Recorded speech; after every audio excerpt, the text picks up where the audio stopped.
राम राम राम राम राम राम राम राम राम नारायण नारायण। संबंध।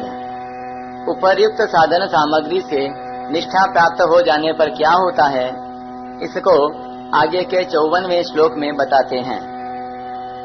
ब्रह्म भूतः प्रसन्नात्मा न शोचति न कांक्षति समः सर्वेषु भूतेषु मद्भक्तिं लभते पराम्। वह ब्रह्म भूत अवस्था को प्राप्त प्रसन्न मन वाला साधक न तो किसी के लिए शोक करता है और न किसी की इच्छा करता है। ऐसा संपूर्ण प्राणियों में समभाव वाला साधक मेरी पराभक्ति को प्राप्त हो जाता है। व्याख्या।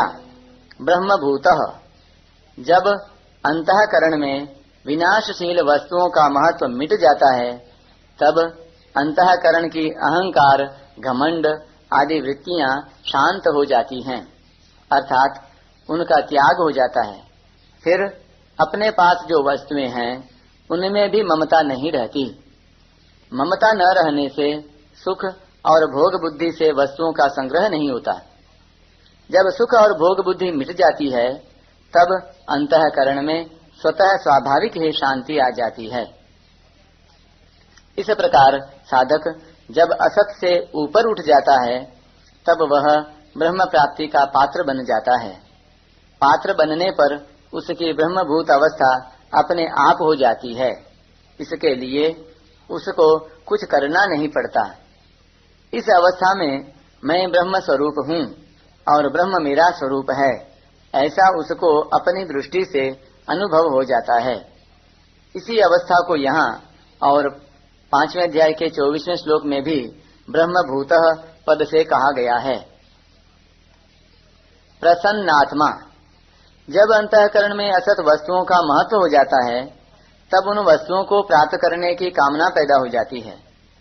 कामना पैदा होते ही अंतःकरण की शांति भंग हो जाती है और अशांति, हलचल पैदा हो जाती है।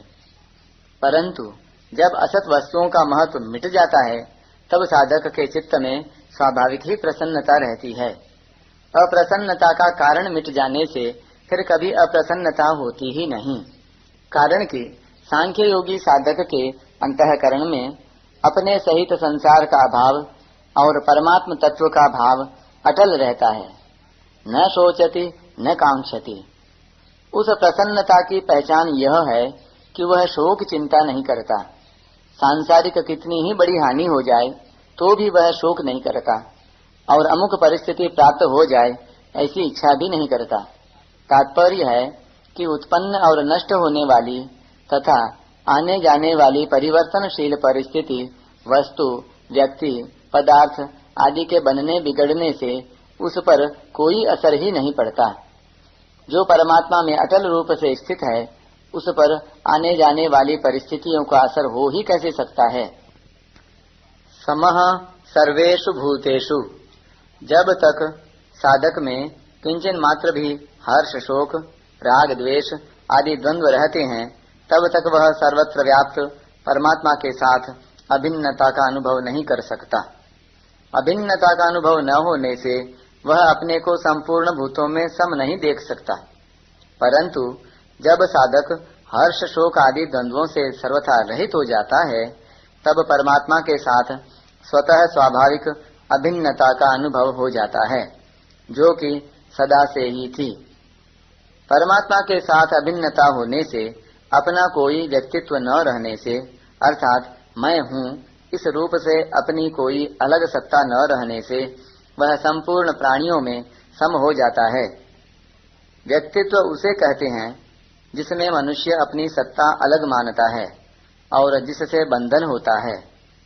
जैसे परमात्मा संपूर्ण प्राणियों में सम है, समोहम सर्वभूतेषु, ऐसे ही वह भी संपूर्ण प्राणियों में सम हो जाता है। वह संपूर्ण प्राणियों में सम किस प्रकार होता है?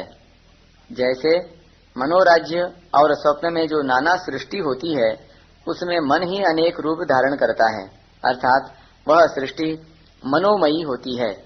मनोमयी होने से जैसे सब सृष्टि में मन है और मन में सब सृष्टि है, ऐसे ही सब प्राणियों में आत्म रूप से वह है और उसमें संपूर्ण प्राणी हैं। इसी को यहाँ समः सर्वेषु भूतेषु कहा है। मद भक्तिम लभते पराम। जब समरूप परमात्मा के साथ अभिन्नता का अनुभव होने से साधक का सर्वत्र समभाव हो जाता है, तब उसका परमात्मा में प्रतिक्षण वर्धमान एक विलक्षण आकर्षण, खिंचाव, अनुराग हो जाता है। उसी को यहाँ पराभक्ति कहा है। 5वें अध्याय के 24वें श्लोक में जैसे ब्रह्मभूत अवस्था के बाद निर्वाण ब्रह्म की प्राप्ति बताई है, स योगी ब्रह्म निर्वाणम ब्रह्मभूतोधिगच्छति, ऐसे ही यहाँ ब्रह्मभूत अवस्था के बाद पराभक्ति की प्राप्ति बताई है। परिशिष्ट भाव।